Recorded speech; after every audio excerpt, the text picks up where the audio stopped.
नमस्कार दोस्तों, आपका स्वागत है हमारे YouTube channel teaching exam overload में। आज के सेशन के अंतर्गत हमने जो सीटेट पेपर फर्स्ट की सीरीज चलाई है, जिसके अंतर्गत हम आपको मैथ के 30 क्वेश्चन सॉल्व करा रहे थे।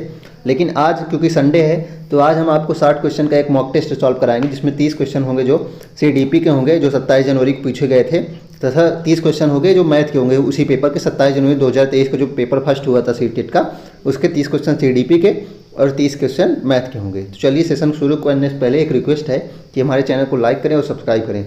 बिना किसी देरी के चलिए सेशन को शुरू करते हैं। CDP का पहला प्रश्न है कि एक पेंसिल को पकड़ना डैश कौशल का उदाहरण है, जबकि फुटबॉल को धकेलना डैश कौशल का उदाहरण है। पूछ रहा है इसमें पेंसिल का पकड़ना कौन सा कौशल है, वह सूक्ष्म गतिक कौशल होगा ना। तो पेंसिल का पकड़ना कौन सा कौशल होगा, सूक्ष्म गतिक कौशल होगा, क्योंकि उसमें ज़्यादा मसल का जिसमें यूज होता है वह ग्रॉस मोटर स्किल होता है, तथा जिसमें मसल का यूज कम होता है उसमें फाइन मोटर स्किल कहते हैं। तो ऑप्शन नंबर ए इसका सही आंसर हो जाएगा। अगला प्रश्न है कि विकास के संदर्भ में निम्न में से कौन सा सही नहीं है। पूछ रहा है which of the following is not correct in the context of development. विकास एक अनिरंतर तरीके से होता है, बच्चों की विकास दर में विभिन्नताएं होती हैं, विकास प्रकृति और पालन पोषण के जटिल संपर्क का परिणाम है, विकास अपेक्षाकृत व्यवस्थित रूप से होता है। तो इसमें कौन सा सही नहीं है। ए विकास एक अनिरंतर तरीके से नहीं होता, विकास एक निरंतर तरीके से होता है, मतलब विकास निरंतर होता रहता है। वृद्धि रुक सकती है लेकिन विकास निरंतर होता रहता है। तो जो ऑप्शन सही नहीं है वो ऑप्शन ए होगा, विकास एक अनिरंतर तरीके से होता है। तो ऑप्शन नंबर ए इसमें सही आंसर हो जाएगा, क्योंकि नहीं पूछा था। चलिए अगला प्रश्न देखते हैं। डैश और फिर फिल इन द ब्लैंक्स में डैश है और प्रारंभिक बाल अवस्था के दौरान बच्चों को प्राथमिक समाजीकरण की संस्थाएं।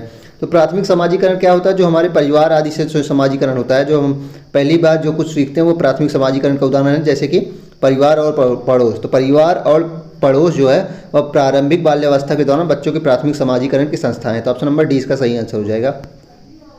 चौथा प्रश्न है जीन पियाजे के संज्ञानात्मक विकास के सिद्धांत के अनुसार अधिकतम बच्चे किस स्तर पर सामाजिक मुद्दों और न्याय के प्रति समझ स्थापित कर लेते हैं। तो पियाजे के संज्ञानात्मक विकास के किस सिद्धांत के अनुसार किस स्तर पर बच्चे सामाजिक मुद्दे और न्याय के प्रति समझ स्थापित कर लेते हैं। संवेदीगामक में, पूर्व संक्रियात्मक में, या मूर्त या औपचारिक। तो ऑप्शन नंबर डी होगा इसमें औपचारिक संक्रियात्मक में, क्योंकि सामाजिक मुद्दों और न्याय मतलब अमूर्त चीज़ों के प्रति जो व्यवहार कर रहे हैं, अमूर्त चीज़ों के प्रति समझ विकसित कर रहे हैं, तो ऑप्शन नंबर डी में होगा ना, औपचारिक संक्रियात्मक। तो ऑप्शन नंबर डी होगा, या अमूर्त संक्रियात्मक भी इसे कहते हैं। प्रश्न 5 है एक विद्यार्थी निरीक्षण करता है कि क्षण ए क्षण बी से लंबी है तथा क्षण बी क्षण सी से लंबी है। इस निरीक्षण के आधार पर विद्यार्थी यह निष्कर्ष निकालता है कि क्षण ए क्षण सी से लंबी है, परंतु जब यही समस्या उसके मौखिक रूप से पूछी जाती है तो वह सही निष्कर्ष नहीं निकाल पाता है। पियाजे के सिद्धांत के किस अनुसार विद्यार्थी संज्ञानात्मक विकास किस अवस्था में है। मूर्त संक्रियात्मक, संवेदीगामक, औपचारिक संक्रियात्मक या पूर्व संक्रियात्मक। तो संवेदीगामक में तो होगा नहीं, ना ही पूर्व संक्रियात्मक में ही होगा। तो इसमें कौन सा हो जाएगा, मूर्त संक्रियात्मक, क्योंकि मूर्त संक्रियात्मक की तीसरी स्टेज होती है जो 7 से 11 वर्ष होती है। इसमें मैंने आपको बताया था कि इसमें वो सभी गुण आ जाते हैं जो मतलब जैसे कि लंबाई, भार आदि का प्रत्यय का, मुद्रा संप्रत्यय आदि का सभी का ज्ञान आ जाता है, लेकिन वह मौखिक रूप मतलब अमूर्त रूप से लेकिन नहीं समझा पाता है। तो इसलिए ऑप्शन नंबर ए होगा मूर्त संक्रियात्मक। तो इसमें सभी प्रकार के समझ संप्रत्यय का विकसित हो जाता है, लंबाई का ज्ञान हो जाता है, भार का ज्ञान हो जाता है, मुद्रा संप्रत्यय का ज्ञान होता है, अपलटाव आदि का गुण भी आ जाता है। तो ऑप्शन नंबर ए इसमें होगा सही। अगला प्रश्न है कि निम्न में से किसे लॉरेंस कोहलबर्ग द्वारा वर्णित किया गया है। तो लॉरेंस कोहलबर्ग ने क्या वर्णित किया है, आंतरिक वाक, egocentric speech, zone of proximal development, या सामाजिक अनुबंध। तो इसमें कौन सा सही हो जाएगा कि ऑप्शन नंबर ए सोशल कॉन्ट्रैक्शन ओरिएंटेशन जो होता है, लॉरेंस कोहलबर्ग का नैतिकता का जो सिद्धांत था उसमें तीसरे स्तर में 5वां जो पार्ट होता है वह होता है सोशल कॉन्ट्रैक्शन ओरिएंटेशन। इसमें अब इसको देख लेते हैं कि सोशल कॉन्ट्रैक्ट ओरिएंटेशन होता क्या है। सामाजिक अनुबंध अभिनाश कोहलबर्ग द्वारा दिए गए नैतिक विकास के तीसरे स्तर तथा 5वें चरण में वर्णित अवस्था है। इस सामाजिक समझौते की अवस्था भी कहा जाता है। इस अवस्था में छात्र समाज के नीति नियमों को अपनाने लगते हैं, समाज के प्रति अपने व्यक्तित्व और व्यवहार में उचित परिवर्तन करने लगते हैं, मतलब समाज के अनुसार अपने व्यक्तित्व और व्यवहार का चेंज करने लगते हैं, मतलब समाज के जो अच्छा लगे उस प्रकार से व्यवहार करने लगते हैं। इसलिए सामाजिक अनुबंध अभिनाश इसे कहा जाता है। 7वां प्रश्न है कि राजेश तीसरी कक्षा का विद्यार्थी है, एक समस्या का समाधान खोजने में जूझ रहा था। यह देखकर उसकी अध्यापिका ने उसे कुछ संकेत दिए जिसके आधार पर वह समस्या का समाधान कर पाया। लेव वाइगोत्स्की की शब्दावली में अध्यापिका ने पाठ प्रदान करने के लिए राजेश को डैश पाने में मदद क्या राजेश को पाने में मदद की है? देखते हैं। ईगोसेंट्रिक नहीं, ईगोसेंट्रिज्म तो नहीं है। इरिवर्सिबल थिंकिंग ये भी नहीं होगा। जोन ऑफ प्रॉक्सिमल डेवलपमेंट या जैविक परिपक्वता, तो इसमें कौन सा ऑप्शन सही हो जाएगा? पहाड़ प्रदान करके वह जोन ऑफ प्रॉक्सिमल डेवलपमेंट मतलब समीपस्थ विकास का क्षेत्र को विकसित करने की वो की है, प्रयास की है। तो ऑप्शन नंबर सी इसमें सही हो जाएगा। चलिए अगला प्रश्न देखते हैं कि निम्न में से किस सिद्धांतकारी ने अधिगम में सामाजिक संरचनावाद पर जोर दिया? तो सामाजिक संरचनावाद जहां आ जाए वहां अपने यहाँ पर लेव वाइगोत्स्की को लगा दीजिए। मैंने आपको ट्रिक बताई थी कि समाज के बारे में जितनी भी बातें होगी, अगर समाज शब्द आ गया तो वहाँ लेव वाइगोत्स्की का ही सिद्धांत होगा। तो ऑप्शन नंबर सी सही होगा इसका। करके सीखना, खोजी अधिगम और सहभागी अधिगम एक कक्षा की विशेषता है। तो करके सीखना या खोजी अधिगम और सहभागी अधिगम किस कक्षा की विशेषता है? व्यवहारवादी, प्रगतिशील, अध्यापक केंद्रित या पैसिव? पैसिव तो नहीं होगी क्योंकि करके सीखने पे कह रहा है। अध्यापक केंद्रित भी नहीं होगी क्योंकि खोजी अधिगम की भी बात हो रही, करके सीखने की बात हो रही, मतलब एक पॉजिटिव थिंकिंग सारी बातें होती हैं। प्रोग्रेसिव प्रगतिशील कक्षा में करके सीखने पर जोर दिया जाता है, खोजी अधिगम पे तथा सहभागी अधिगम पे जोर दिया जाता है। तो ऑप्शन नंबर 20 का सही आंसर हो जाएगा। चलिए प्रश्न 10 देखते हैं। राधिका एक खिलाड़ी होने के साथ साथ एक अच्छी नृत्यांगना भी है। हावर्ड गार्डनर के अनुसार उनके पास कितने प्रकार की बुद्धि है? तो राधिका खिलाड़ी होने के साथ साथ अच्छी नृत्यांगना भी। तो अंतःव्यक्तित्व नहीं, अंतःव्यक्तित्व तो नहीं है। लिंग्विस्टिक, भाषाई आधार पर भिन्न भाषाई मतलब जो बोलने में ज़्यादा। म्यूजिकल नहीं, म्यूजिकल भी यहाँ नहीं है। यहाँ शारीरिक गतिक संवेदी, क्योंकि हम खिलाड़ी में भी शारीरिक गति का संवेद हो रहा तथा नृत्यांगना में नाचने में भी शारीरिक गति होती है। तो ये बॉडीली काइनेस्थेटिक प्रकार की बुद्धि है। तो ऑप्शन नंबर सी इसका सही हो जाएगा। इन्होंने 8 प्रकार की बुद्धि बताई थी। अगला प्रश्न देखते हैं।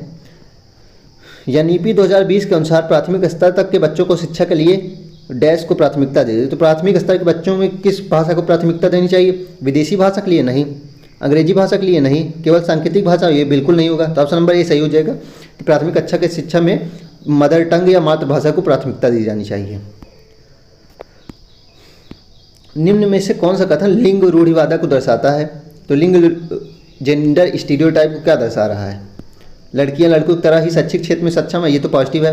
लड़कियां हमेशा अच्छा व्यवहार करने वाली, कोमल और भावुक होती हैं। लड़के और लड़कियां दोनों खेल में अच्छा करने में सक्षम है। लड़कियां लड़कों की ही तरह शिक्षा और परिवार दोनों को संभाल सकती हैं। तो इसमें जेंडर स्टीरियोटाइप क्या बता रहा है कि लड़कियां हमेशा अच्छा व्यवहार करने वाली, कोमल और भावुक बता रहा है। इसमें gender stereotype option number B बता रहा है। तो ऑप्शन नंबर 20 का सही आंसर हो जाएगा। अगला प्रश्न देखते हैं। कथन है कि एक ऐसी कक्षा जिसमें विविध सामाजिक आर्थिक परिप्रेक्ष्य से संबंधित विद्यार्थी हैं, वहाँ अध्यापिका को मानकीकृत पाठ्यक्रम के इस्तेमाल से बचना चाहिए। बच्चे बहुत अच्छे से सीखते हैं जब वे बाह्य रूप से अभिप्रेरित होते हैं। तो कथन है कि एक ऐसी कक्षा जिसमें विविध सामाजिक आर्थिक परिप्रेक्ष्य से संबंधित विद्यार्थी हैं, वहाँ अध्यापिका को मानकीकृत मतलब कि स्टैंडर्डाइज करिकुलम का इस्तेमाल से बचना चाहिए। और कारण बताया गया है कि बच्चे बहुत अच्छे सीखते हैं जब वे बाह्य रूप से अभिप्रेरित होते हैं। तो इसमें कौन सा ऑप्शन सही हो जाएगा? ऑप्शन ए और आर दोनों सही है और आर ए की सही व्याख्या कर रहा है। ऑप्शन बी ए और आर दोनों सही है लेकिन आर ए की सही व्याख्या नहीं कर रहा है। ऑप्शन सी ए सही है लेकिन आर गलत है। ऑप्शन डी ए और आर दोनों सही। तो इसमें कौन सा ऑप्शन सही हो जाएगा?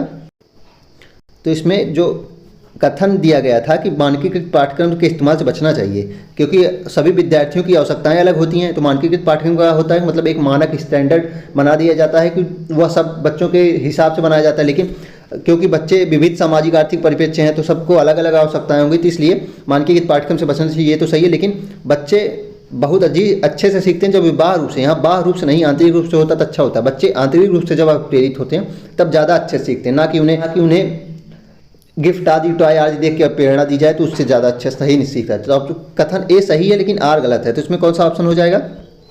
ए सही है लेकिन आर गलत है। तो ऑप्शन नंबर सी सही हो जाएगा इसमें कि कथन तो सही है लेकिन उसका कारण गलत है। तो अब चलिए अगला प्रश्न देखते हैं। शिक्षक द्वारा निम्न में से पूछा गया कौन सा प्रश्न बच्चों में सृजनात्मकता और समस्या समाधान कौशल को बढ़ावा देता है? तो सृजनात्मकता और समस्या समाधान कौशल कौन सा बढ़ावा दे रहा है? प्रदूषण क्या है? नहीं, प्रदूषण तो ये तो परिभाषा आपको बता देंगे, इसमें कोई समस्या समाधान कौशल का विकास भी नहीं होगा, ना ही सृजनात्मकता आएगी। प्रदूषण किन कारणों से हो सकता है ये भी आप बता सकते हैं बहुत आसानी से। प्रदूषण कितने प्रकार का होता है ये भी नहीं होगा। इसका ऑप्शन नंबर डी सही हो जाएगा कि अपने शहर में आप प्रदूषण का नियंत्रण किस प्रकार से कर सकते हैं, जिसमें इस प्रश्न में आपको सृजनात्मकता का विकास होगा तथा समस्या समाधान कौशल भी आप सीखेंगे। तो ऑप्शन नंबर डी इसका सही आंसर हो जाएगा। 15वां प्रश्न है, मूल्यांकन का मुख्य उद्देश्य क्या होना चाहिए? प्रदर्शन के आधार पर विद्यार्थियों का नामीकरण करना? बिल्कुल नहीं, नामीकरण हमें कभी नहीं करना है। माता पिता को उनके बच्चों की शिकायत करना? ये भी नहीं होगा। विद्यार्थियों में तुलना करना और पदानुक्रमता स्थापित करना? ऑप्शन नंबर सी भी नहीं होगा, ऑप्शन नंबर डी सही हो जाएगा कि विद्यार्थियों द्वारा अधिगम प्रक्रिया में महसूस की जाने वाली चुनौतियों और उनके सामर्थ्य को समझना। तो ऑप्शन नंबर डी इसका सही आंसर हो जाएगा। मूल्यांकन का ये उद्देश्य है। समावेशी शिक्षा का क्या मतलब है? प्रश्न 16 है, इंक्लूसिव एजुकेशन मीन्स विविध जरूरत वाले विद्यार्थियों को अलग अलग स्कूलों में पढ़ाना, एक ऐसी स्कूल व्यवस्था स्थापित करना जहां सभी विद्यार्थियों की जरूरतों की पूर्ति हो, विद्यार्थियों को उनके प्रदर्शन के आधार पर अलग अलग समूह बांटना, विद्यार्थियों को स्कूल में दाखिला देकर उस पर स्कूल व्यवस्था से सामाजिक होने वाले भार को डालना। तो ऑप्शन नंबर डी नहीं होगा। अलग अलग समूह बांटना ये भी नहीं होगा। एक ऐसी स्कूल व्यवस्था स्थापित करना जहां सभी विद्यार्थियों की जरूरतों को पूरी हो, सभी विद्यार्थियों की जरूरतों को जहां पूर्ति हो वहीं समावेशी शिक्षा का मतलब है। तो ऑप्शन नंबर 20 का सही आंसर हो जाएगा। प्रश्न 17 है, एक विविधता वाली कक्षा में एक शिक्षक को क्या करना चाहिए? तो एक विविधता वाली कक्षा में एक शिक्षक को क्या करना चाहिए? अन्य बच्चों की उपलब्धि बढ़ाने के लिए कुछ छात्रों की उपेक्षा करनी चाहिए? नहीं। विद्यार्थियों की आवश्यकता के अनुसार विभिन्न शिक्षण अधिगम और मूल्यांकन विधियों का उपयोग करना चाहिए। विद्यार्थियों को सीखने के स्तर को कोई महत्व नहीं देना चाहिए? भी नहीं होगा। कक्षा में एक भयभीत वातावरण हमें कभी नहीं बनाना है। विद्यार्थी को सीखने के स्तर को हमको महत्व देना है। कुछ छात्रों की उपेक्षा, किसी भी छात्र की उपेक्षा नहीं करनी है। तो ऑप्शन नंबर 20 का सही हो जाएगा कि विद्यार्थियों की आवश्यकता के अनुसार विभिन्न शिक्षण अधिगम और मूल्यांकन विधियों का उपयोग करना चाहिए। तो ऑप्शन नंबर 20 का सही हो जाएगा कि विद्यार्थियों की आवश्यकता के अनुसार विभिन्न शिक्षण अधिगम और मूल्यांकन विधियों का उपयोग करना चाहिए। प्रश्न 18 है, पठन वैफल्य से जूझने वाले विद्यार्थी में डैश और गुड़ज वैफल्य से जूझने वाले विद्यार्थी में सापेक्ष रूप से चुनौती महसूस करते हैं। पठन वैफल्य में डिस्लेक्सिया में क्या करते हैं? शारीरिक समन्वय होता है। कहानी लेखन में नहीं। शब्द वर्तनी और शारीरिक समन्वयता? ऑप्शन सी भी नहीं होगा। अंकों के हेरफेर या शब्द वैफल्य या वाचन? हाँ, तो ऑप्शन नंबर ए इसका सही हो जाएगा। पठन वैफल्य में वाचन में दिक्कत और लिखने में दिक्कत होती तथा गुड़ज वैफल्य में अंकों के हेरफेर में चुनौती महसूस करते। तो ऑप्शन नंबर ए इसका सही आंसर हो जाएगा। अगला प्रश्न है कि दृष्टिबाधिता से जूझते विद्यार्थी के सफल समावेशन हेतु एक अध्यापिका को क्या करना चाहिए? जितनी हो सके उतनी जानकारी लिखित स्वरूप में प्रदान करनी चाहिए। नहीं वह दृष्टिबाधित है तो लिखित प्रदान करेंगे तो क्या उसका लाभ हो जाएगा? महत्वपूर्ण जानकारियों को रंगीन लेखनियों द्वारा इंगित करना चाहिए। वह दृष्टिबाधित है तो रंगीन लेखनियों का भी कोई महत्व नहीं है। संप्रत्ययों की व्याख्या करने के लिए श्यामपट्ट पर आरेख बनाना चाहिए या जानकारी प्रस्तुत करने के लिए मौखिक? तो दृष्टिबाधित है तो संप्रत्ययों को समझाने के लिए मौखिक तरीके का उपयोग करना चाहिए। ऑप्शन नंबर डी इसका सही हो जाएगा। अगला प्रश्न है कि प्रतिभाशाली विद्यार्थियों के संदर्भ में निम्न में से क्या सही है? तो प्रतिभाशाली विद्यार्थी जो होते हैं उनके संदर्भ में निम्न में से क्या सही है? वे अभिसारी और परंपरागत तरीके सोचते नहीं। उनमें सीखने के प्रति कम ग्रहणशीलता होती है? ये भी नहीं होगा। वे नए क्रियाकलापों को करने का जोखिम टालते हैं? ये भी नहीं होगा। वे मानसिक क्रियाकलापों और परिवर्तनों और लचीलापन दिखाते हैं? तो ऑप्शन नंबर डी इसका सही हो जाएगा कि वे मानसिक क्रियाओं में परिवर्तनशीलता और लचीलापन दिखाते हैं। कथन है, एक अध्यापिका को कक्षा में विद्यार्थियों के बीच सहभागिता, बातचीत और वैचारिक बहस को बढ़ावा देना चाहिए। बिल्कुल ये सही है कथन। यह अध्यापिका को कक्षा में विद्यार्थियों के बीच सहभागिता, बातचीत और वैचारिक बहस को बढ़ावा देना चाहिए। कारण बच्चे सामाजिक अंतःक्रिया द्वारा अपने वातावरण के बारे में अर्थ सृजन में सक्षम होते हैं। ए और आर दोनों सही है। इसमें इसका कौन सा ऑप्शन सही हो जाएगा कि ए और आर दोनों सही हैं और आर एक की सही व्याख्या कर रहा है। अगला प्रश्न देखते हैं, अधिगम एक सक्रिय प्रक्रिया है जो एक सांस्कृतिक संदर्भ में होता है। निम्न में से कौन सा दृष्टिकोण इस विचार में विश्वास रखता है? मनोविश्लेषणात्मक, व्यवहारवाद या सामाजिक संरचनावाद या नैतिकवाद? तो सांस्कृतिक का बात आई है तो सामाजिक संरचनावाद ही प्रत्यय जो होगा वह इस दृष्टिकोण पर विश्वास रखता है। तो ऑप्शन नंबर सी इसका सही आंसर हो जाएगा। निम्न में से कौन सा एक नए प्रत्यय के अधिगम को बढ़ावा देता है? तो निम्न में से कौन से एक नए संप्रत्यय के अधिगम को बढ़ावा देता है? नए ज्ञान को विद्यार्थियों को पूर्व ज्ञान से जोड़ना? बिल्कुल होगा ये भी। नए ज्ञान को विद्यार्थियों के सामाजिक संस्कृत संदर्भ से ना जोड़ना चाहिए हमें। विद्यार्थियों पर दबाव और असफलता का डर पैदा करना? ये नहीं होगा, हमें डर कभी नहीं पैदा करना है। विद्यार्थियों के बीच पारस्परिक सहभागिता, हमें पारस्परिक संपर्क और सहभागिता पर रोक नहीं लगाना है। न ही विद्यार्थियों पर दबाव और असफलता का डर पैदा करना है। नए ज्ञान को विद्यार्थियों के सामाजिक संदर्भ से नहीं जोड़ना, नहीं हमें जोड़ना है। तो ये भी नहीं होगा। तो ऑप्शन नंबर इसका सही हो जाएगा कि नए ज्ञान को विद्यार्थियों के पूर्व ज्ञान से जोड़ना। ऑप्शन नंबर ए इसका सही आंसर हो जाएगा। प्रश्न 24 है, निम्न में से कौन सा उपागम ज्ञान निर्माण में विद्यार्थियों की सक्रिय भूमिका का कमतर रूप में से दिखता है? Which are the following approach down places the role of student as active agent in knowledge construction? कंठस्थ स्मरण, खोजी अधिगम, खोजबीन या अन्वेषण? तो सक्रिय भूमिका को कमतर रूप मतलब कम रूप में कौन सा आता है? कंठस्थ स्मरण। तो ऑप्शन नंबर ए इसका सही आंसर हो जाएगा कि कंठस्थ या रोट मेमोराइजेशन मतलब रटना जो होता है वह सक्रिय भूमिका को, विद्यार्थियों की सक्रिय भूमिका को बहुत कम आंकता है। तो ऑप्शन नंबर ए इसका सही आंसर हो जाएगा। प्रश्न 25 है कि रेणु हमेशा समस्या समाधान के विभिन्न पहलुओं पर विचार करके अंत में कई सही समाधान ढूंढ लेती है। वह समस्या को हल करने के लिए प्रकार की सोच का प्रयोग कर रही है। इरेशनल अतार्किक नहीं, आत्मकेंद्रित नहीं, अभिसारी नहीं, अपसारी मतलब बहुत सारे जो मतलब बहुत ज़्यादा थिंकिंग या बहुत सारे समाधान जिसमें निकलते हैं वह अपसारी होता है, अर्थात डाइवर्जेंट थिंकिंग होती है। तो ऑप्शन नंबर ए इसका सही आंसर हो जाएगा। अपसारी चिंतन किसे कहते हैं? अपसारी चिंतन इसे सृजनात्मकता चिंतन भी कहते हैं।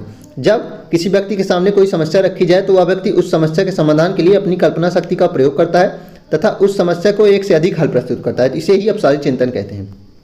प्रश्न 26 है विद्यार्थियों द्वारा की गई त्रुटियों से निपटने का सही तरीका क्या है? विद्यार्थियों को त्रुटियों करने के लिए दंडित करना नहीं, विद्यार्थियों को सीधे सही जवाब बता देना और उन्हें इसे बार बार कॉपी में लिखने कहना ये भी नहीं होगा। विद्यार्थियों को अपने सहपाठी का सही जवाब नकल करने के लिए कहना, तो ऑप्शन नंबर डी हो जाएगा। तो तीनों होगा नहीं, डी को देख लेते हैं क्या। अधिगम कमियों का विश्लेषण करना, बिल्कुल अधिगम कमियों का हमें विश्लेषण करना है और जिनकी वजह से त्रुटि हुई है और विद्यार्थियों को तदनुसार सहायता प्रदान करना है। तो ऑप्शन नंबर डी इसका सही हो जाएगा कि अधिगम त्रुटियों का विश्लेषण हमें करना है।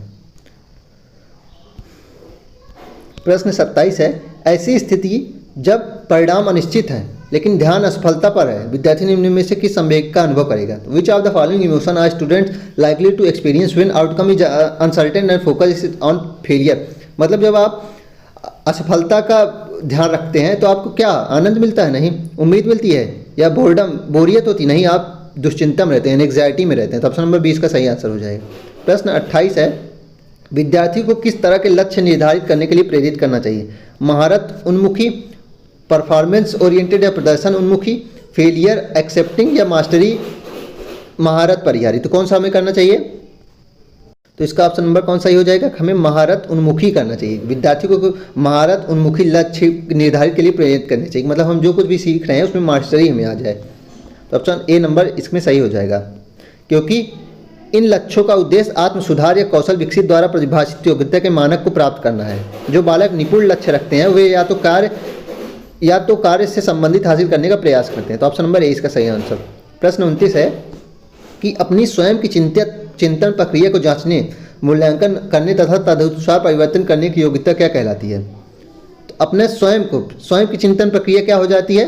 परासंज्ञान या अधिसंज्ञान। तो ऑप्शन नंबर डी सही हो जाएगा। अगर स्वयं की चिंतन प्रक्रिया अगर आप स्वयं से चिंतन कर रहे हैं तो वह क्या होता है? मेटाकॉग्निशन होता है। इसको ध्यान रखिएगा, यह प्रश्न बनता है। लास्ट प्रश्न चलिए देख लेते हैं। प्राथमिक कक्षाओं में किस संप्रत्यय को पढ़ाने के लिए निम्न में से विषय वस्तु प्रस्तुत का कौन सा क्रम सर्वाधिक उपयुक्त होगा? तो प्राथमिक कक्षाओं के किसी संप्रत्यय को हमें पढ़ाना है तो किस क्रम में हम पढ़ाएं कि वह सर्वाधिक उपयुक्त होगा? पहले संकेत से फिर मूर्त सामग्री फिर चित्र से? नहीं। पहले चित्र से फिर मूर्त सामग्री फिर संकेत से? नहीं। पहले मूर्त सामग्री पढ़ाएंगे फिर चित्र से फिर संकेत से। ऑप्शन नंबर सी इसका सही हो जाएगा। तो ऑप्शन नंबर सी इसका सही उत्तर है। चलिए अब मैथ के प्रश्नों को हम देखते हैं। मैथ के अब 30 प्रश्न देखेंगे जिसमें 15 न्यूमेरिकल होंगे तथा 15 पेडागॉजिक। चलिए शुरू करते हैं।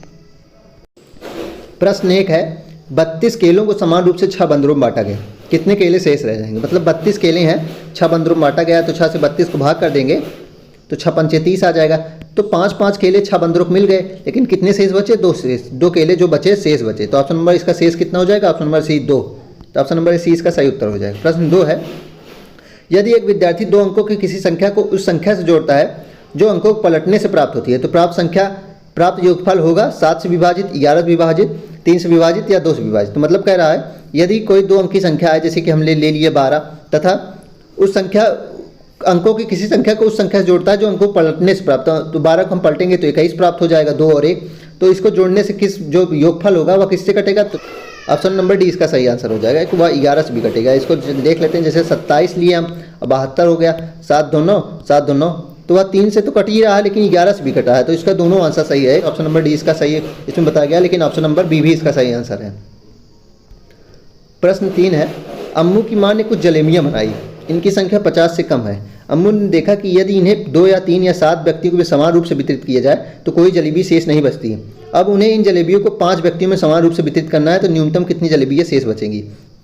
तो अम्मू की माँ ने कुछ जलेबियाँ बनाई जिनकी संख्या 50 से कम थी, लेकिन यदि इन्हें 2 या 3 या 7 व्यक्तियों में समान रूप से वितरित किया जाता था तो कोई जलेबी शेष नहीं बचती थी। तो इसका मतलब क्या है इसका मतलब हमें एलसीएम लेना है 2, 3 और 7 का। तो 2, 3, 7 अगर बांटेंगे तो मतलब 2, 1, क्योंकि 2 से ही बांटने पे जो ना बचे, 3 से भी बांटने पे ना बचे, 7 से भी बांटने पे ना बचे, तो लीस्ट संख्या जो होगी, सबसे कम संख्या जो ये 2 से बांटने पे भी ना बचे, 3 से और 7 से, वो एलसीएम होगी। तो 2, 3, 7, 3 और 7, 2, 3, 6, 7, 42। तो जलेबियों की न्यूनतम संख्या कितनी है? 42, जिसे 2 से बांटेंगे तब भी शेष नहीं बचेगी, 3 से बांटेंगे तब भी नहीं और 7 से भी नहीं। अब कह रहा है कि यदि 5 व्यक्तियों को समान रूप से वितरित करनी हो, 5 व्यक्तियों से अगर वितरित करना है तो 5, 8, 40, तो शेष कितनी बचेगी? 2। तो इसका ऑप्शन क्या हो जाएगा? 2। देखते हैं ऑप्शन नंबर 2 कहाँ है। तो इसका सही ऑप्शन हो जाएगा ऑप्शन नंबर बी, 2। चलिए अब अगला प्रश्न देखते हैं। प्रश्न 4, 3 बहनें अन्ना, लाया और सना एक पिकनिक स्तर पर गई। उसकी माँ ने उन्हें 100 के 3 नोट दिए और 50 का 1 नोट दिया। उन्होंने 20 रुपये प्रति बोतल की दर से 4 बोतल जूस खरीदा। फिर उन्होंने शेष धनराशि को समान रूप में आपस में बांट लिया। सोना का कितना भाग हुआ? तो उसकी माँ ने उन्हें 100 के कितने नोट दिए थे? तो 3 नोट, तो 300 रुपये हो गया। और 50 के कितने नोट? 1 नोट दिया था, 50, 350 रुपये हो जाए। 20 रुपये प्रति बोतल की दर से 4 बोतल जूस खरीदा, तो 80 रुपये खरीद लिए, 80 रुपये खर्च हो गए। तो 350 माइनस 80, 0, 15 में 60 गए 7, 270 रुपये हो गए। तथा उन्होंने शेष धनराशि को समान रूप में आपस में बांट लिया। तो 3 बहनें थी, तो शेष धनराशि 270, तो 90।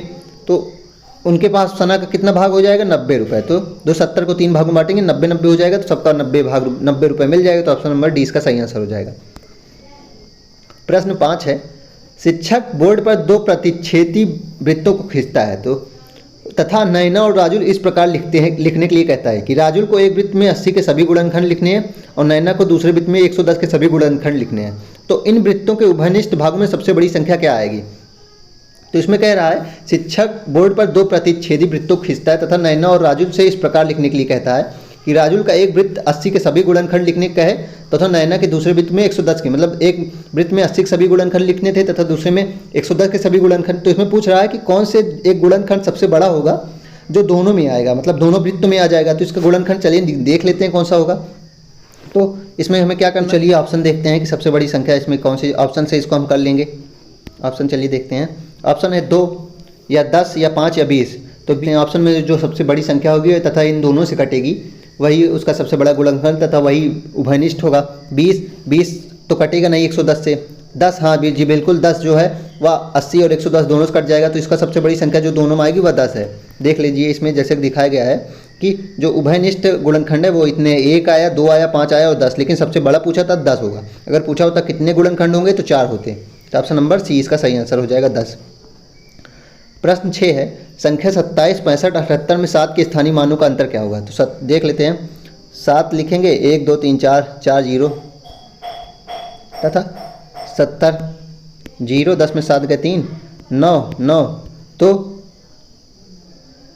69,930 देख लेते हैं। 69930 ऑप्शन नंबर बी में है। तो ऑप्शन नंबर 20 का सही आंसर हो जाएगा। ऑप्शन नंबर 20 का सही आंसर हो जाएगा। तो इसमें पूछा है किसी त्रिभुजी आधार के प्रिज्म में फलकों की संख्या क्या होगी? तो प्रश्न पूछा है what is the number of faces in triangular prism. चलिए देखते हैं। तो किसी त्रिभुजाकार आधार में प्रिज्मों की संख्या कितनी होती है? 5 होती है। इसको आप याद कर लीजिएगा कि त्रिभुजाकार आधार के जो प्रिज्म होते हैं उनमें फलकों की संख्या 5 होती है तथा किनारों की संख्या कितनी होती है? किनारों की संख्या 9 होती है तथा शीर्षों की संख्या 6 होती है तथा फलकों की संख्या 5 होती है। इसको याद कर लीजिए। त्रिभुजाकार प्रिज्म के बहुत प्रश्न बनते हैं कि उनके फलकों की संख्या पूछ लेगा तो 5 होती है, शीर्षों की संख्या पूछ लेगा तो 6 होगी तथा किनारों की संख्या पूछ लेगा तो 9 होगी। तो इसको आप याद कर लीजिएगा। प्रश्न 8 है, निम्न में से किन आकृतियों के युग में सममित रेखाओं की संख्याएं समान होती हैं? पूछा है निम्न में से किस आकृतियों के युग में सममित रेखाएं की समान होनी? पैरेललोग्राम या रोम्बस, पतंग और समानांतर चतुर्भुज, स्क्वायर एंड रेक्टेंगुलर और रोम्बस। तो चलिए देखते हैं तो इसमें कौन सा ऑप्शन सही हो जाएगा? तो ऑप्शन नंबर डी इसका सही हो जाएगा।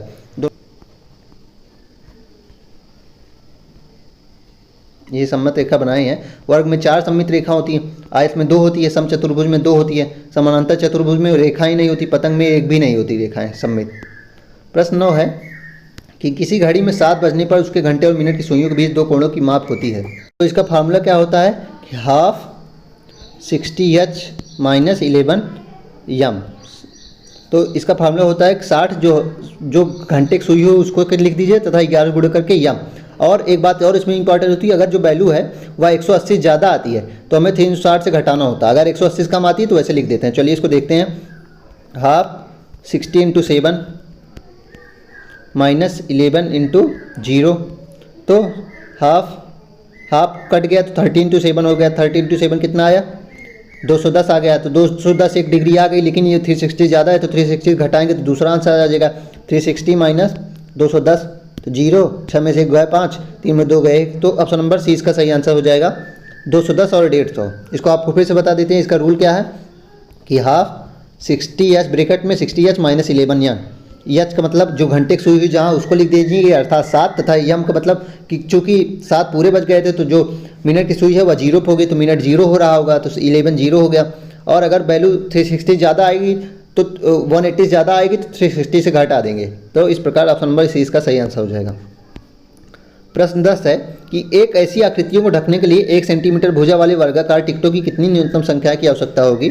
जो 4 सेंटीमीटर और 6 सेंटीमीटर भुजा वाले एक आयत और उसके साथ 3 सेंटीमीटर भुजा वाले एक वर्ग जुड़ा हुआ है। तो पूछ रहा है कि एक ऐसी आकृति हमें ढकने के लिए चाहिए जो 1 सेंटीमीटर भुजा वाले वर्ग हो, जो 4 सेंटीमीटर और 6 सेंटीमीटर वाला एक आयत और उसके साथ 3 सेंटीमीटर भुजा वाला एक वर्ग जुड़ा हुआ हो, उसको ढकने के लिए। चलिए इसको देखते हैं। तो इसमें देखते हैं तो आयत का जो क्षेत्रफल होगा वह 4 गुणे 6 हो जाएगा, अर्थात आयत का क्षेत्रफल कितना हो गया? 24 हो गया। और वर्ग का क्षेत्रफल कितना हो जाएगा? वर्ग कितने का दिया गया? 3 का, तो इसका 3 का स्क्वायर 9 हो जाएगा। तो टोटल हमारे पास एरिया कितना है? 33 है, तथा 1 सेंटीमीटर भुजा वाले ढकने हैं तो 1 से भाग कर देंगे, 1 गुणे 1, तो 33 से भाग कर देंगे तो 33 वर्ग हमें चाहिए 1 सेंटीमीटर वाले पूरे इस एरिया को ढकने के लिए, क्योंकि टोटल एरिया जो थी 24 प्लस 9 थी, 33 थी, तो हमें 1 सेंटीमीटर वाले 33 वर्ग चाहिए। तो ऑप्शन नंबर सी इसका सही आंसर हो जाएगा। अगला प्रश्न है कि निम्न में से कौन सा भार को 100 केजी, 200 केजी और 500 केजी के बाटों से मापा नहीं जा सकता? तो 300 को मापा जा सकता है, 100 प्लस 200, 500 प्लस 200 को भी मापा जा सकता है, 400 को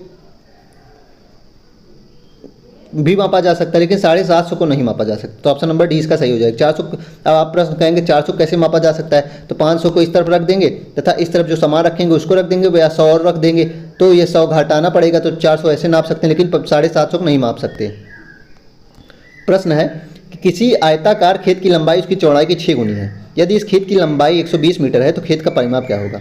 पूछ रहा है किसी आयताकार खेत की लंबाई जो है चौड़ाई की 6 गुनी है। चौड़ाई हम मान लेते हैं एच है, और चौड़ाई बी है, तो लंबाई कितनी हो जाएगी? 6b। अब इसका परिमाप देख लेते हैं। परिमाप, यदि इस खेत की लंबाई 120 है, यल दिया गया है, तो 6b बराबर कितना हो जाएगा? 120, क्योंकि चौड़ाई जो थी वह उसकी चौड़ाई की 6 गुनी थी लंबाई मतलब चौड़ाई अगर b हो गई तो लंबाई 6 गुनी है तो 6b हो जाएगी, तथा 6b दी गई है 120, तो b बराबर कितना हो जाएगा?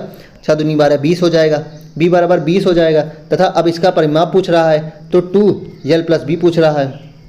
120 प्लस 20, 140 गुणे 2, 240, तो 280 हो जाएगा। तो ऑप्शन नंबर 20 का सही आंसर हो जाएगा। 240 गुणे 2, 280, ऑप्शन नंबर 20 का सही आंसर हो जाएगा। प्रश्न 13 है किसी दुकानदार द्वारा किसी सप्ताह के 6 क्रमागत दिनों में बेची गई विशेष वस्तुएं की संख्या नीचे दिखाई गई है। संडे को वह 350 वस्तु बेची गई, मंडे को कितनी या फ्राइडे को कितनी? पूछ रहा है उपयुक्त दिन की अवधि में इस वस्तु की बिक्री का परिसर क्या है, मतलब रेंज पूछ रहा है। तो रेंज कैसे हो निकालते हैं हम? सबसे बड़ी जो बेची जाए वाली संख्या होगी तथा सबसे छोटी बेची जाने वाली संख्या को घटा देंगे, तो वही रेंज होता है। चलिए रेंज देखते हैं।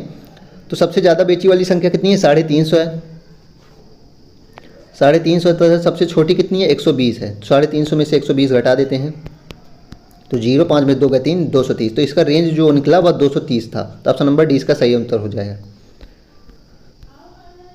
प्रथम 5 अभाज्य संख्याओं का औसत देखना है हमें। तो प्रथम 5 अभाज्य संख्या देखते हैं। 2, 3, 7, 11, 13। ये प्रथम 5 अभाज्य संख्या हो गई।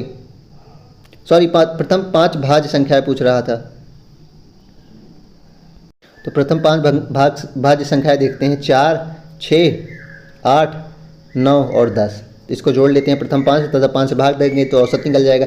6, 4, 10, 10, 20, 10, 30, 37 आ गया, तथा 5 से भाग दे देंगे। 5, 7, 35.2 आया, 5, 4, 20, 7.4 इसका सही आंसर हो जाएगा। 37/5 आएगा तो 7.4, ऑप्शन नंबर 20 का सही आंसर हो जाएगा। 15वां प्रश्न है निम्न पैटर्न में अगली 2 प्रविष्टियां लिखिए। W दिया गया, फिर 2 दिया गया है, तो 2, 4, 8, 16, तो यहाँ 20 तो आ जाएगा। 20 2 दूनी 4, 4 दूनी 8, 8 दूनी 16, 16 दूनी 32 आएगा। तो अब सॉरी 32 आ जाएगा। तब देखते हैं 32 वाले ऑप्शन कितने हैं। 32 वाले 2 ऑप्शन हैं, तो ऑप्शन नंबर ए कट गया, बी कट गया। अब देखते हैं S T U B W, मतलब एक एक संख्या इसमें घट रही है, तो इधर यस आएगा, तो यस और 32 ऑप्शन नंबर सी इसका सही आंसर हो जाएगा, यस और 32। अगला प्रश्न है, अब पेडागॉजिक प्रश्न देखते हैं। चलिए, पूछ रहा है प्रश्न 16 में, गणित में प्रभावकारी शैक्षणिक युक्ति के लिए निम्नलिखित में से कौन सा सबसे कम उपयुक्त है। ऐसे कार्यों का सृजन करना जिनमें एक से अधिक उत्तर आने की संभावना हो, ये तो हमें करना चाहिए। बच्चों द्वारा की गई त्रुटियों का विश्लेषण करना, ये भी करना चाहिए। ऑप्शन सी देख लेते हैं। औपचारिकरण विधि से अतिरिक्त दूसरी युक्तियों का उपयोग करना, जी हाँ बिल्कुल सी भी करना चाहिए। तो डी ही इसका गलत होगा कि जिस बच्चे को गणित में कम अंक प्राप्त हैं उसे बच्चों के उस सहपाठी के साथ बैठाना जिसके अधिक अंक हैं। तो इसमें पूछ रहा है कि सबसे कम उपयुक्त कौन सा होगा, तो ऑप्शन नंबर डी होगा, जिस बच्चे की गणित में कम अंक हैं उसे बच्चे के उस सहपाठी के साथ बैठाना जिसके अधिक अंक है। ये नहीं सही हो जाएगा, ये सबसे कम उपयुक्त है। ऑप्शन नंबर डी ही इसका सही आंसर हो जाएगा। प्रश्न 17 है, एनसीएफ 2005 के अनुसार गणित के आकलन में क्या शामिल होना चाहिए। विद्यार्थियों के अंकों के अनुसार उन्हें वरीयता क्रम देना, बिल्कुल नहीं। अवधारणात्मक समझ और समस्या समाधान कौशल के अर्जन के आधार पर विद्यार्थियों की प्रगति। तीसरा ऑप्शन है कि प्रक्रिया और सूत्रों के ज्ञान का टेस्ट लेना, ये भी नहीं होगा। तथा चौथा ऑप्शन है कि विद्यार्थियों को त्रुटि रहित गणना करने की योग्यता की जांच करना, तो ये भी नहीं होगा। ऑप्शन नंबर 20 का सही आंसर हो जाएगा कि अवधारणात्मक समझ और समस्या समाधान कौशल के ज्ञान अर्जन के आधार पर विद्यार्थियों की प्रगति को देखना, तो आकलन का यही शामिल हमें करना चाहिए। ऑप्शन नंबर 20 का सही उत्तर हो जाएगा। चलिए, प्रश्न 18 है, संख्याओं और आकृतियों में प्रतिमानों की समझ पर बल देते हुए अधिगमकर्ताओं के संदर्भ में निम्नलिखित में से कौन सा सर्वाधिक उपयुक्त है। अधिगमकर्ता अपने आप ही संख्या तथ्य को विकसित कर पाएंगे। अधिगमकर्ता ज्यामितीय आकृतियों का नाम सीखेंगे। अधिगमकर्ता प्रतिमान में पुनरावृत्त होने वाली इकाइयों को पहचानने में सक्षम होंगे। अधिगमकर्ता मापन की मानक इकाइयों की आवश्यकता की सराहना करने में सक्षम हो जाएंगे। प्रश्न था कि संख्याओं और आकृतियों के प्रतिमान की समझ पर बल देते हुए अधिगमकर्ताओं के संदर्भ निम्न में से कौन सा सर्वाधिक उपयुक्त होगा। चलिए देखते हैं। तो इसमें पैटर्न की बात हुई है। अब आप इसमें देख लीजिए, आप इसको आप गेस कर लीजिए। प्रतिमान आपको नहीं समझ में आ रहा होगा, तो प्रतिमान की जगह यहाँ पैटर्न इंग्लिश में है, तो पैटर्न की बात हुई है। तो पैटर्न में क्या होता है, पैटर्न होता है जैसे आपके यहाँ टाइल्स लगती है, पैटर्न बनता है, तो ऐसे पैटर्न बनता है। ऐसे पैटर्न अगर कहीं टाइल्स लगी तो ऐसे, फिर ऐसे टाइल्स लगेगी, फिर ऐसे टाइल्स लगेगी, फिर ऐसे टाइल्स लगेगी, मतलब एक पैटर्न बनता है। ऐसे फिर ऐसे, तो ये पैटर्न जो बनता है इसमें क्या होता है कि अधिगमकर्ता प्रतिमान पैटर्न में पुनरावृत्त होने वाली इकाइयों को पहचान होने में सक्षम हो जाएंगे। मतलब जो पैटर्न बनेगा, जैसे अगर एक्टिव मैंने बताया कैसे पैटर्न बनेगा, तो उसमें बच्चे पहचान लेंगे कि ये तो वो है, ये त्रिभुज है। तो ऑप्शन नंबर सी इसका सही आंसर हो जाएगा कि अधिगमकर्ता प्रतिमान में पुनरावृत्त होने वाली इकाइयों को पहचान में सक्षम हो जाएंगे। प्रश्न 19 है कि गणित समाज विज्ञान प्रौद्योगिकी और अभियांत्रिकी में प्रमुख महत्वपूर्ण है। गणित जो है वह समाज में, विज्ञान प्रौद्योगिकी में और अभियांत्रिकी के लिए महत्वपूर्ण है। निम्नलिखित में से कौन से प्राथमिक कक्षा के विद्यार्थियों के अधिगम अनुभव उपरोक्त कथन को चरितार्थ करने में सहायता करेंगे। चलिए देखते हैं। विविध सामाजिक वैज्ञानिक संदर्भों से एकत्रित आंकड़े के एकत्रित सुव्यवस्थित निरूपित और उनकी व्याख्या करना। गणित अवधारणाओं का उपयोग करके घर परिवार का बजट बनाना, या रोजगार के विविध क्षेत्रों से आए लोगों से मिलना, विशेष रूप से इंजीनियरों से। या डी कि गणित के विभिन्न प्रश्नोत्तरियों और ओलंपियाड में भाग लेना। तो इसका कौन सा ऑप्शन हो जाएगा सही। ऑप्शन नंबर ए इसका सही आंसर हो जाएगा कि विविध सामाजिक वैज्ञानिक संदर्भों से एकत्रित आंकड़ों का एकत्रित सुव्यवस्थित निरूपित और उनकी व्याख्या करना। चलिए अगले प्रश्न को देखते हैं। प्रश्न 20 है कि एक शिक्षिका ने अपनी कक्षा में निम्नलिखित इबारती सवाल दिए। स्कूल पिकनिक के लिए एक गाड़ी में 12 बच्चे को बैठाया जा सकता है। अगर स्कूल पिकनिक पर 78 बच्चे जाएंगे तो कितनी गाड़ियों की आवश्यकता होगी। एक विद्यार्थी ने इसका उत्तर दिया 6.5। तो निम्नलिखित में से कौन सा उपरोक्त परिस्थिति के लिए सर्वाधिक उपयुक्त है। विद्यार्थी द्वारा दिया गया उत्तर सही है। शिक्षिका इस परिस्थिति का उपयोग निकटतम करने की अवधारणा तथा इसके दैनिक जीवन महत्व को प्रस्तुत करने के लिए कर सकती है। या प्रश्न विद्यार्थी को भ्रमित करने वाला है, विद्यार्थी विभाजन की अवधारणा नहीं जाता है। इसमें कौन सा ऑप्शन सही हो जाएगा। शिक्षक इस परिस्थिति का उपयोग निकट करने की अवधारणा तथा इसको दैनिक जीवन महत्व को प्रस्तुत करने के लिए कर सकती है। तो ऑप्शन नंबर 20 का सही उत्तर हो जाएगा। अगला प्रश्न है कि निम्नलिखित में से कौन सा भिन्नों के बारे में सही नहीं है। कि भिन्न किसी पूर्ण के भागों को निरूपित करता है, बिल्कुल। भिन्न किसी पूर्ण के शेष भागों को भी निरूपित करता है, बिल्कुल। भिन्न किन्हीं वस्तुओं के संग्रह के एक भाग को निरूपित करता है, या फिर भिन्न किसी पूर्ण के केवल समतुल्य भागों को निरूपित करता है। तो इसमें कौन सा ऑप्शन सही हो जाएगा। इसमें कौन सा कथन असत्य है कि भिन्न किसी पूर्ण के केवल समतुल्य भागों को ही निरूपित करता है, ये गलत है। Fraction represent only the equivalent parts of whole, नहीं, ये गलत है। तो ऑप्शन नंबर डी सही हो जाएगा। बाकी भिन्न वस्तुओं के संग्रह के एक भाग को निरूपित करता है। मान लीजिए आपके पास 5 किलो चावल है, उसमें से आप 1 किलो चावल को दिखा रहे हैं, तो 1/5 हो जाएगा। भिन्न किसी पूर्ण के शेष भाग को निरूपित करता है। मान लीजिए आपने दो सेब खरीदे थे, उसमें से एक खा लिए तो कितना बचा था, 1/2 बिल्कुल। और बिल्कुल ए भी ऐसे ही बताना था, इसका उल्टा था बी का, तो इसमें डी ऑप्शन गलत है, तो गलत पूछा था तो ऑप्शन नंबर डी सही हो जाएगा। पूछा जा रहा है, शिखा ने विभिन्न प्रकार के त्रिभुजों को उनकी भुजाओं के आधार पर सफलतापूर्वक वर्गीकृत कर लिया है। वह वाइन हीले के सिद्धांत के अनुसार ज्यामितीय चिंतन के किस स्तर पे है?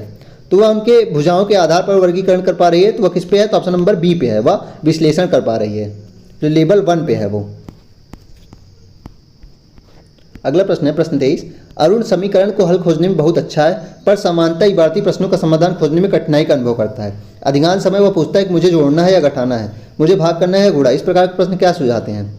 उसे प्रश्न की भाषा को समझने में कठिनाई होती है, उसने संख्या संक्रियाओं की समझ में कमी है, वह जोड़ और गुणा नहीं कर सकता है, वह कक्षा में की हीज है जब problem in comprehending the language of problem. उसे प्रश्न की भाषा को समझने में कठिनाई होती है, तभी तो वो जोड़ घटाना तो कर ले रहा है, लेकिन ऑप्शन जब हम वर्ड प्रॉब्लम देते हैं तो वह पूछ रहा है कि हमें जोड़ना है या घटाना है या गुणा करना है, तो ऑप्शन नंबर ऐसे ही सही होगा कि उसे प्रश्न की भाषा ही नहीं समझ में आ रही है। प्रश्न 24 है कि सुश्री हर्षदीप एक प्राथमिक कक्षा की गणित की शिक्षिका हैं। वह अपने अधिगमकर्ताओं में संख्या पूर्व अवधारणा को सुदृढ़ करना चाहती हैं। वह समझाती हैं 2 में 1 निहित है और 3 में 1 और 2 निहित है, 4 में 1 2 और 3 निहित है। इसी तरह आगे भी वह किस संख्या पूर्व अवधारणा पर बल दे रही? एकाकी संगति, पदानुक्रमिक समावेशन, काउंटिंग या संरक्षण। तो वो क्या कर रही हैं? वो ऑप्शन नंबर बी सही कर रही हैं। वह पदानुक्रमिक समावेशन को बता रही हैं कि 2 लेंगे तो वह इसमें 1 शामिल है, तथा 3 लेंगे तो उसमें 2 और 1 शामिल है, तो ये पदानुक्रमिक बता रही है ना, तो पदानुक्रमिक समावेशन को बता रही हैं। अगला प्रश्न देखते हैं। प्रश्न 25 है कि एक गणित शिक्षिका अपनी कक्षा में निम्नलिखित इबारती सवाल प्रस्तुत करती है। सुमिता के पास 12 टॉफियां जबकि अस्मिता के पास 18 टॉफियां। सुमिता की तुलना में अस्मिता के पास कितनी अधिक टॉफियां हैं? तो एक विद्यार्थी कहता है कि उत्तर 12 + 18 = 30 टॉफियां। निम्नलिखित में से कौन सा विद्यार्थी द्वारा दिए गए उत्तर के लिए सर्वाधिक उपयुक्त है?